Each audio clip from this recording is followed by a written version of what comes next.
What if death doesn't come quietly, but whispers first through your dreams? For centuries, people have claimed to see visions or signs before their final moments. But what happens when multiple strangers describe the same dream before dying? Tonight, we explore 3 haunting real-life accounts where people from different walks of life reported dreaming of the same exact place, places that don't exist on any map. A black bridge no one crosses twice. A white room with no way out, a hillside filled with watching eyes. They dreamed it, they described it, and then they never woke up. Story 1, The Black Bridge. Detective Alan Royce had seen many strange things in his 22 years with the Omaha PD, but nothing unsettled him like the case of the Black Bridge. It started with the death of a teenage boy named Joshua Tanner, age 17, found drowned in the Missouri River under peculiar circumstances. The body showed no signs of foul play, no bruises, no signs of struggle, just water in the lungs. The boy had simply wandered out of his house one night and never returned. His parents were shattered. But what caught Royce's attention was something Joshua's younger sister, Lucy, said during the interview. He dreamed about it, she murmured. He kept having the same dream. He called it the Black Bridge. At first, Royce chalked it up to grief. People said all kinds of strange things when trying to make sense of loss. But then came the second body. Amber Duval, 28, a nurse at St. James Hospital, found drowned in the same stretch of the Missouri just 3 weeks later. Her fiancé told police that she'd been waking up screaming for several nights before her death. She said she was running, he explained to Royce, trembling. Running across this old black bridge. She said if she ever stopped running in the dream, she wouldn't wake up again. Royce's ears perked up. The same bridge? Coincidence, maybe? Except Amber and Joshua had no connection. Different neighborhoods, different circles, different lives. Still, Royce logged the detail in his private notebook, unsure what to make of it. Then came the third death. Gregory Madsen, 65, retired history teacher, found in his bathtub, waterlogged and limp. He lived alone, no signs of forced entry. His daughter, who lived out of state, flew in and spoke with Royce. He kept a journal, she said, handing over a worn black notebook. He was writing about some recurring dream. A bridge, I think. Royce took the notebook and flipped through pages of messy handwriting. Several entries described a vivid dream, an old iron bridge stretching across a black river, shrouded in fog. He wrote about walking it at night, always with the feeling something was following him. I feel like I've been here before, one entry read, but I don't know when or why. Another, each night I get a little farther across. I don't know what's on the other side, but I don't think I want to find out. And then the final entry, dated the night before his death. I saw others tonight. 3, maybe 4. They didn't talk. They just stared. I think they've been here before too. And they didn't make it back. Royce felt a cold weight settle in his stomach. 3 people, all describing the same impossible dream. A dream of a black bridge, and all dead within weeks of each other. He took the details to his superior, hoping to link the cases formally. But he was met with skepticism. You're chasing ghosts, Royce. It's dreams. People dream about weird places all the time. But Royce wasn't convinced. He started digging, talking to sleep specialists, dream researchers, psychics even. Most dismissed his findings. A few got nervous. One woman, a sleep therapist in Colorado, flipped pale when he mentioned the bridge. I've had patients describe that place, she whispered. A bridge over black water with no lights. Always at night, always the same. I didn't think it meant anything until now. Royce pressed for more. She said she documented 7 cases over the past decade. 5 of the patients were now dead. 2 had disappeared without a trace. Royce returned to Omaha, rattled. He barely slept. And when he did, he dreamed of water and the sound of iron creaking in the wind. He began tracking similar stories across the country. Obituaries that mentioned drowning. Blog posts about recurring nightmares. Reddit threads where strangers described the same haunting details. A black bridge, fog, footsteps that weren't their own. A woman in Oregon claimed her son drew the bridge repeatedly before he died. A man in Tennessee said he saw his dead brother standing at the far end of the bridge, waving him forward. The strangest part? No such bridge existed in real life. Royce checked every structure along the Missouri. None matched the one from the dreams, not even close. Eventually, Royce's obsession cost him. His wife left, his colleagues stopped taking his calls, but he couldn't stop. Something about the pattern gnawed at him. It was too specific, too frequent, too targeted. Then he began to dream of it. At first, it was just glimpses. A glimpse of dark water beneath rotting wooden planks, a low moan of wind across twisted metal rails, then more. Each night he progressed farther, a few yards, then 100. Each step was harder than the last, like the bridge was pulling something from him. One night, he saw shadows on the bridge. Not people, just shapes. Watching, waiting. He stopped sleeping after that. But sleep catches up eventually. The last entry in his personal notebook, found by his ex-wife after he didn't show up for his daughter's birthday. I finally crossed it. I didn't want to, but I had to see what was on the other side. It's worse than I thought. If the people there, they remember everything. And now, I do too. Alan Royce was found in his car, parked beside the Missouri River. Cause of death, heart failure. But his body was wet, his shoes soaked, mud caked his pant legs, the keys were still in the ignition, and his notebook, resting on the passenger seat, was open to a sketch. It showed a long iron bridge, slick with rain, stretching into endless black. In the distance, 5 people stood motionless in the fog. One of them looked just like him. Story 2, the room with no doors. When Claire Belling moved into apartment 4B at the Melrose Towers, she thought she was escaping the ghosts of her old life. The divorce was behind her. She'd finally gotten away from James and the suffocating marriage that had drained her for nearly a decade. The apartment was small but clean, with just enough charm to make it feel like a fresh start. She never expected the dreams. It started the second night. She woke at exactly 3:17 a.m., drenched in sweat, heart pounding like she'd run a marathon. The memory of the dream was sharp, too sharp. She was in a room, a plain, gray room with no windows, no doors, just 4 smooth concrete walls, a low ceiling, and a single flickering light above. The room was cold, not physically, but spiritually, like hope had never touched the space. In the corner sat a girl, pale, thin, maybe 11 or 12 years old. Her back was turned. She was humming something, a broken tune, off-key, like an old nursery rhyme half remembered. Claire tried to speak to her, but the words stuck in her throat. When she approached, the girl stopped humming. Then the light overhead buzzed and snapped. Darkness. Claire jolted awake. She's dismissed it at first. Just stress, she told herself. New place, unfamiliar noises. Maybe her brain was reacting to the change. But the dream returned the next night, and the next. Always the same room. Always the same girl. Always 3:17 a.m. By the 5th night, Claire stopped sleeping altogether. Her coworkers noticed the change, how hollow her eyes looked, how snappish she became. But how could she explain it? She tried burning sage. She downloaded sleep apps with soothing rain sounds. Nothing helped. The dream came whether she was ready or not. And each time, it deepened. By the 7th night, the girl was facing her. She didn't move. She didn't blink. She simply stared with black, depthless eyes, voids that seemed to suck in the air around them. And when she finally opened her mouth to speak, no words came. Just a sound. A low, rattling whisper that made Claire's bones ache. Claire screamed herself awake. She booked a motel for the night, desperate for escape. But even in the unfamiliar bed, miles from the apartment, the dream found her. This time, she awoke on the cold floor of the room, her fingernails bloodied as if she'd been clawing at the concrete. She called her sister the next day, sobbing. Marcy listened quietly, then said something Claire would never forget.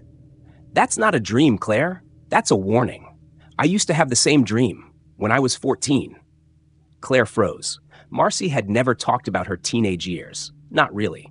She'd been hospitalized for hallucinations back then, something their parents kept hush-hush. "I saw the girl too," Marcy said softly. "In the room with no doors. She was waiting. She told me I wouldn't get out if I didn't remember." "Remember what?" Claire whispered, but Marcy didn't answer. The line went dead. Claire drove to her sister's house immediately. Police were already there when she arrived. Marcy had jumped from her apartment balcony just after 3 a.m.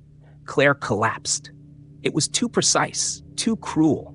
She tried to explain to the officers, but they assumed trauma had broken her. A suicide, they said. Nothing suspicious. Claire couldn't eat, couldn't function. She sat awake at night, terrified to blink, terrified to dream. But it came again. The room. The girl. Only this time there was something new, writing on the walls. faint, scrawled in what looked like charcoal or maybe something darker. A phrase repeated over and over, "Remember what you left behind." Claire screamed at the girl, demanded answers, but the child only tilted her head and began humming again. That night, Claire dug through boxes she hadn't unpacked. She found an old diary, the one she kept when she was 13. She hadn't touched it in years. Pages stuck together from age.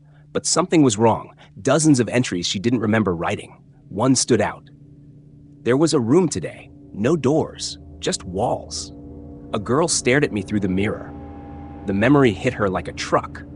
She had dreamed of the room before, long ago. But the adults told her it was night terrors. Nothing more. She kept reading. "I think I did something wrong. I think the girl is mad at me." Then the final entry. "I told Marcy about the room. She's going to see it soon too." Claire dropped the journal. Her hands shook. She hadn't remembered any of this. Not until now. The next night she took sleeping pills, strong ones. Not to sleep peacefully, but to confront the girl. She had to know. She had to remember. She found herself standing in the room, but now the light no longer flickered. The writing on the walls covered every surface. Some of it was in her own handwriting. The girl stood just inches away now, her face no longer expressionless. She was angry.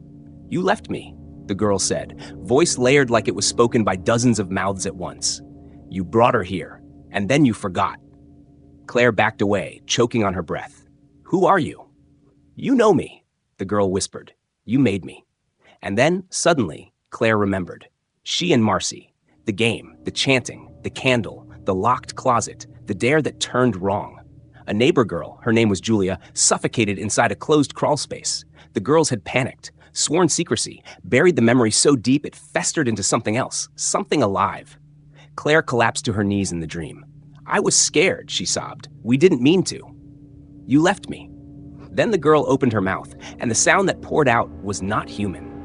Claire awoke gasping on her living room floor. She had sleepwalked. Her hands were scraped, her wrists bruised. The front door was still bolted from the inside. She hasn't slept since. The room returns now even when she's awake, reflected in mirrors and shadows on the wall, in the hum of the fridge. The girl watches her constantly. There is no door, no exit.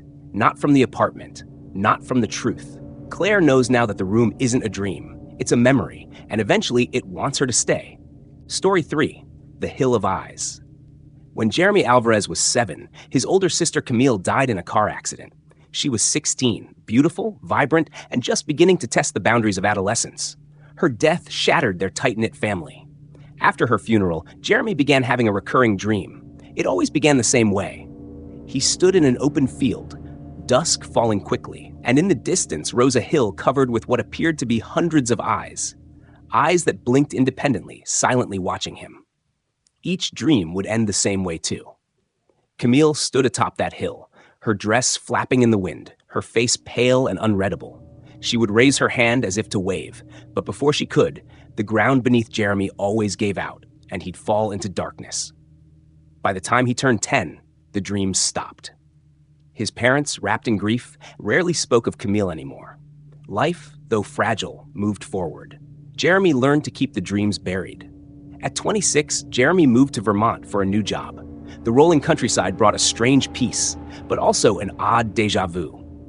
One evening, while driving back from a work dinner, he took a wrong turn and ended up on a road with no signs, winding through forest. The GPS was frozen, and before he knew it, his car emerged into an open field at sunset. The sight stole his breath. In the distance stood a hill. It wasn't big, maybe 30 feet high, but it looked exactly like the one from his dreams. And in that moment, he knew it wasn't coincidence. He parked the car on instinct and walked into the field, heart pounding, unsure whether he was awake or dreaming. As he approached the hill, it was just grass, no blinking eyes, no eerie winds. But something inside urged him to climb. At the top, he stood still. The view was wide, quiet valleys, a glinting creek, orange sky, but what unsettled him most was the silence. There were no bugs, no birds, no sound at all. And then, suddenly behind him, a whisper, "Jeremy." He spun around. No one, nothing, except something new. The grass at his feet had shifted. All around him, the ground was dotted with small, dark circles. At first, he thought they were patches of mud, but then one blinked, and then another, and then dozens. The hill was awakening. The eyes had returned. Jeremy fell backward in panic, scrambling to his feet, but the moment he stood, everything changed. The sky darkened to indigo. The wind returned, cold and sharp. He heard a voice behind him, soft and full of sadness. "You finally came." It was Camille. She looked exactly as she had in his dreams, older now, perhaps 26 too. Her skin was pale but unblemished, her eyes shimmering with something between sorrow and knowing. "What is this place?" Jeremy asked. Camille stepped closer. "It's where the lost go before they pass." "I'm not dead," he said. "No," she replied, "but you've been walking toward this hill since I left." Jeremy shook his head, fear crawling up his spine. "This isn't real. I'm dreaming again." Camille reached out and touched his hand. It was ice cold but solid. "You're not dreaming." He stepped back. "I don't belong here," he whispered. Camille nodded slowly. "Not yet." She turned to leave, and just like before, raised her hand. But this time, Jeremy didn't fall. Instead, the ground beneath the eyes began to tremble. A low humming noise filled the air. The eyes started to close one by one, and Camille's form began to blur, as if she were being pulled away by an unseen force. "I wanted to say goodbye," she said. "I didn't get to." Jeremy's chest ached. He reached out. "I missed you." A tear rolled down Camille's cheek, "and I've watched you grow. But now, go." The wind rose suddenly, violent and roaring. Jeremy's vision turned white. He awoke in his car, parked in the middle of the same field, but the hill was gone. In its place was a wide, flat stretch of grass. He checked the time. Only 10 minutes had passed. Shaken, Jeremy drove home in silence. Over the following weeks, he couldn't stop thinking about it. He researched Vermont geography, folklore, topography. Nothing. No record of the Hill of Eyes. No strange deaths. No legends. But then, 2 months later, he saw something. On an obscure dream research forum, someone had posted a thread titled, "Has anyone dreamed of a hill covered in eyes?" The replies were chilling. "I saw my brother there. My grandmother waved to me from the top. I was 5 when the dreams began. They stopped when my sister died." Every reply was eerily similar. All of them had experienced the same dream. All of them had lost someone, and all of them had met their deceased loved ones at the top of that hill. No one knew what it meant. Some believed it was a place between worlds. Others said it was a memory the dead shared with the living as a final goodbye. But for Jeremy, it was something else. A place his sister had waited, hoping he'd find her just once more. He never dreamed of the hill again. But sometimes, when he drove alone at dusk, he'd feel the wind shift. The air would grow quiet. And in the silence, he swore he could hear Camille's voice. "Goodbye. Some dreams feel like more than just imagination. They echo with familiarity, speak in symbols we recognize but can't explain, and sometimes they warn us. The Hill of Eyes, the room with no doors, the endless hospital.